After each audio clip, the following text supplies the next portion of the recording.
Jeff, very good to see you. Big Social Security news. The COLA is up 2.5% for 2025, but Medicare Part B is up 5.9%. This cost of living adjustment reflects a steady decline in inflation. And the 2.5% increase means that most retirees will see an extra $50 in their monthly check, up to $1,976. That's starting in January. Does this COLA affect when we should claim our benefits? Well, hi, Aaron. For Social Security, it doesn't really impact your Social Security benefits. So you're first eligible for Social Security at age 62. And if you were to defer your Social Security benefits to a later age, you still get the benefit of those COLA increases. If you're born in 1960 or later, your full retirement age is 67. And the increases with COLAs are baked into those numbers once you hit age 62. So Social Security's COLA is a little bit less than this year than we've seen in prior years because inflation is starting to cool down. But again, you don't need to defer your benefits in order to get the good news with those COLA increases. Okay, good to know. Meanwhile, the 2025 Medicare Part B premium is expected to be $185 a month. That is up from $174.70. This premium usually comes straight out of our Social Security check. So how do we prepare for that change? That's right. So if your average COLA increases your Social Security benefit by $50, Medicare is going to offset that. The $10 increase in Part B Medicare benefits will reduce that net amount so that you'll only receive $40. So you have to plan for that. You're not going to get the full benefit of the Social Security increase because healthcare costs are increasing much faster than overall inflation.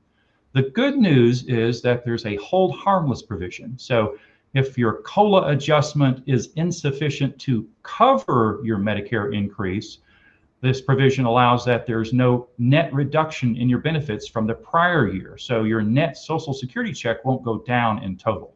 That's good. I'm glad you clarified that because I think some people probably would be worried about that. All right, next question. How will this COLA affect the taxes we pay on our Social Security benefit? That's right. So Social Security was initially set to be an untaxed income stream. In 1983, because of funding issues with Social Security, they decided to tax it, and they created this calculation called the financial or the Provisional income. Yeah, sorry, I had the wrong visual up for you, Jeff. Go ahead. The provisional income calculation. So this impacts Social Security and the taxation of that. And so if your overall income is over a certain level, over a certain tier, that will cause your Social Security benefits to become taxable. And so the bad news is that this tier that was established in 1983 isn't indexed for inflation. So we have these same income levels from 1983, and we're using those for today's income, which means more and more people are paying taxes on their Social Security benefits. So you need to plan for that. If you are going to owe on your Social Security benefits, you may need to withhold federal taxes to make sure that you don't end up owing at the end of the year.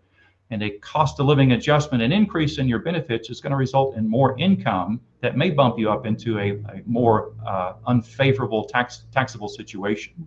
All right, listen to these stats. 75% of people 50 plus worry that Social Security will run out in their lifetime, and 61% say that it makes up a significant portion of their retirement income. How do we prepare for the inevitable changes that will have to be made to keep the program solvent?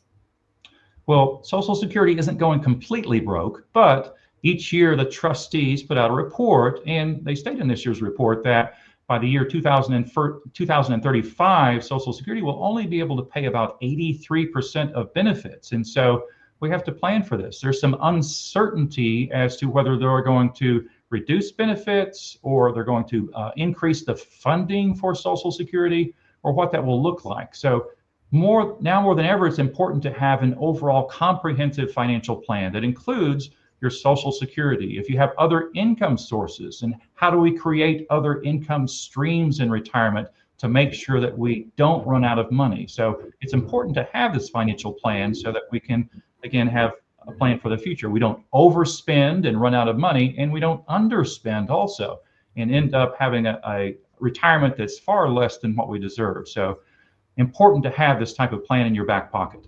Absolutely. It all comes down to proactive planning, having something in hand right now. So, Jeff, if somebody would like to speak with you about creating that plan, what's the best way to reach you?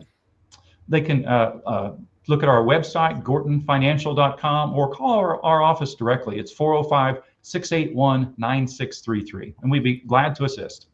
Jeff, thank you so much. All right. Thank you, Erin.